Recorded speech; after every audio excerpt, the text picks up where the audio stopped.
अगर आप अपने घर में रखा हुआ सोना या पुरानी ज्वेलरी को बेचना चाहते हैं तो अब आपको कम मुनाफा हो सकता है।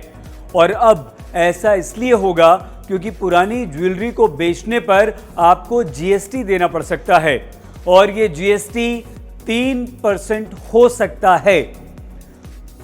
है। हम इसलिए कह रहे हैं क्योंकि इस पर अंतिम फैसला होना अभी बाकी है, लेकिन ये तय हो चुका है।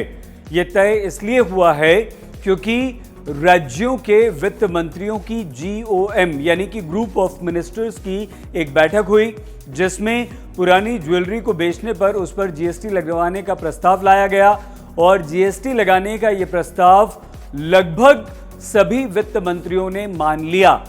अब जबकि GOM यानी कि ग्रुप ऑफ मिनिस्टर्स की अगली बैठक होगी वित्त मंत्रियों की, तो उसमें इस प्रस्ताव पर मुहर लग जाएगा और आगे से जब आप अपनी पुरानी ज्वेलरी बेचेंगे तो आपको 3% जीएसटी उस पर देना होगा। तो जाहिर सी बात है आपका मुनाफा अपनी पुरानी ज्वेलरी पर कम हो जाएगा ऑटोमेटिकली। ये सब क्यों हुआ?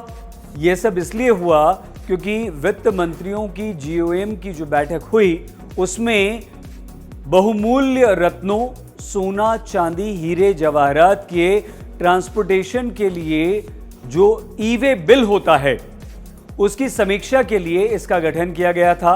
तो वहां पर समीक्षा भी की गई और साथ ही साथ ये एक और फैसला कर दिया गया। GOM की बैठक में अब यह भी फैसला लिया गया कि अब सोने चांदी के आभूषण जो हैं अगर उनका ट्रांसपोर्टेशन राज्य के अंदर होता है तो वो कैसे होगा, उस पर कितना टैक्स लगेगा या उस ट्रांसपोर्टेशन का मोड क्या होगा, और अगर राज्य से बाहर ट्रांसपोर्टेशन होगा तो उस पर क्या होगा। लेकिन यहां एक और महत्वपूर्ण फैसला यह किया गया है कि अब दुकानदारों को भी, ज्वेलर्स को भी, अगर वो पुरानी ज्वेलरी खरीदते हैं, आपसे सोना खरीदते हैं, तो उसका आपको ई-बिल देना अनिवार्य यानी कि कंपलसरी कर दिया गया है। और इस ई-बिल का मतलब यह हुआ कि आपको जीएसटी उस पर देना बिल्कुल अनिवार्य होगा। तो दुकानदारों के लिए भी ये ज़रूरी कर दिया गया है। अब 3% जीएसटी जो आपको देना होगा वो रिवर्स चार्ज मैकेनिज्म के तहत देना होगा और ये बात ग्रुप ऑफ मिनिस्टर्स की बैठक में तय हुई है। लेकिन उसके तौर तरीके क्या होंगे इस पर अगली बैठक में विचार कर लिया जाएगा और आगे वो आपको पता चल जाएगा। यानी कि अब आपको सोना जब आप बेचेंगे, अपने पुरानी ज्वेलरी को जब आप बेचेंगे तो 3% आपको उस पर जीएसटी देना होगा, ई-बिल आपको लेना अनिवार्य होगा और दुकानदारों को या ज्वेलर्स को ई-बिल आपको देना जरूरी होगा। केरल के वित्त मंत्री थॉमस इसाक ने इसकी जानकारी दी है और उन्होंने ये कहा है कि ज्यादातर राज्यों के वित्त मंत्रियों ने इस प्रस्ताव पर हामी भर दी है। GOM वित्त मंत्रियों के इस काउंसिल की जो अगली बैठक होगी उसमें इस पर मुहर लग जाएगी।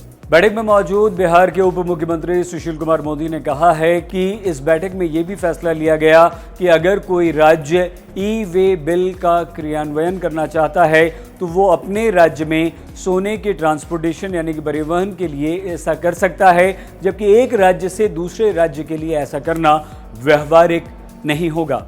ई-वे बिल के तहत सोने को लाने में जीएसटी की चोरी हो रही थी और जीएसटी लागू होने के बाद से सोने पर मिलने वाला टैक्स जो था उसमें भी लगातार कमी आ रही थी।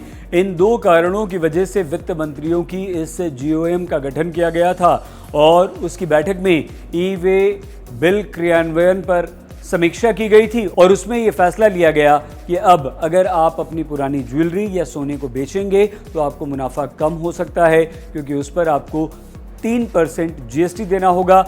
यदि आप अपनी कोई पुरानी ज्वेलरी मान लीजिए 1 लाख रुपए में बेचते हैं तो 3,000 रुपए ज्वेलर खुद जीएसटी के तौर पर काट कर आपको 97,000 रुपए देगा।